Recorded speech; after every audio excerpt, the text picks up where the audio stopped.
Sumainyo ang Panginoon. So bahagi ho ng ating pagdiriwang sa ngayong November 1.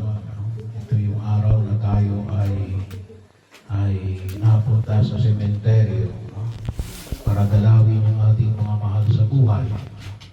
So bahagi rin na kung saan ipinagdiriwang ng simbahan ang araw ng mga banal, lahat ng mga banal, at bahagi yun na kung saan itong mga nakalibing rito ay ang ilan po dyan ay maaari ng o hindi lang ilan, baka marami, na ang nariyan ay mga banal.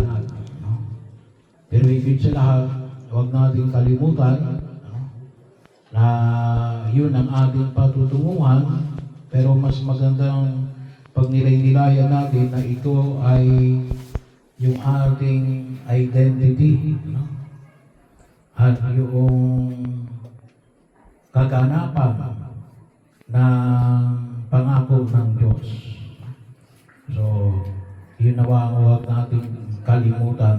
Tayo ay mga isinilang sa biyaya ng binyag na maging kasama ng buong may kapal sa kanyang kaharian sa langit. Kaya ngayong ating ebanghelyo ay tumutukoy sa mapapalad. Hindi lang po yung 8 pagpapala, pero itong 8 pagpapala ay maliwanag na tanda ng kagandahang loob ng Diyos, ang mapagliligtas na biyaya na nais niyang makamit ng sino mang mananampalataya. So kaya tinuring na mapapalad, mapapalad tayo. Bakit? Dahil tayo ay mga anak ng Diyos. Mapapalad tayo sapagkat tayo ay ibinilang ng Diyos na maging kasama niya doon sa kanyang kaharian. At ito yung nais niyang ipagkaloob sa bawat isa sa atin. At huwag natin kalimutan sa ating buhay bilang mga mananampalatayang Kristiyanong Katoliko. Na sabi nga natin ay ay tayo ay mga anak ng Diyos. At nais niyang tayo ay makasama niya doon sa kanyang kaharian sa langit. Hindi ito ang talagang buhay na nais ng buong kapal sa atin. Ito lamang ay sabi nga ay we are just passing through. Ang bahagi yun ng pagtugon na makita ko natin at sana sabi nga natin huwag tayong malibang. Yun ang kalimitang sinasabi ko. Kuminsan tayo ay nalilibang, nalilito, nagugulumihanan, nawawala sa direksyon ng ating kilo sa daigdig na ito.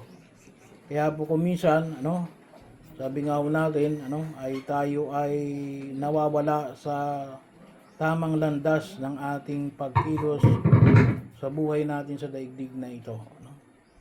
Kaya dapat hindi natin kinakatakutan ang anumang bagay na tumutukoy higit sa lahat tungkol sa buhay na darating. Kasi ang nais ng Diyos ay tayo ay makinabang sa kanyang pagpapala. Kaya nga huwag natin kalimutan yung ebanghelyong ibinahagi sa atin yung 8 pagpapala. 8 pagpapala. Wala. So, at alin yung higit sa lahat, na sa simula pa lamang ay pinagpala na tayo ng Diyos. Pinagpala na tayo ng Diyos. Kaya yun ang wag nating kalimutan. Doon yung pinakapangunahing katatayuan ng bawat mananampalataya, no? Tayo ay pinagpala ng Diyos, no? At kaya magagawa natin Yung mga ibinahagi sa Ebanghelyo, no? Kaya nga, makakaya natin na alin na maging aba, no? Maging aba, maging mapagkumbaba, maging mahabagin, maging daan ng pagkapayapaan, maging bahagi ng alin na pagsunod sa kalooban ng Diyos sa gitna ng pag-uusig, no? Bakit? Kasi binigyan tayo ng pagpapala ng puong may kapal, ano? Kaya na wag natin kalimutan, higit sa lahat alin. Bakit sabi na natin ay tayo ay mapapalad sapagkat inihanda na ng Diyos ang kanyang kaharian sa bawat isa sa atin. Yun ay kanyang ipinagkaloob sa atin mula pa noong tayo ay bininyagan, ano? At yun no, ang nawa, ano, wag natin kalimutan sa pagdiriwang na ito sa pagkilala natin bilang sa araw ng mga banal, no? Tayo ay mga banal.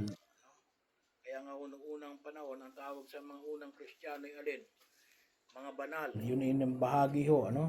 We are saints, no? Noong unang siglo ng ating pananampalataya, yung lahat na nananalig kay Jesus ay tinawag na mga banal, no? Kasi bakit? Yun ang dulot ng pagliligtas ng Diyos, no? So, kinakailangan yung pagkilos natin ay alin?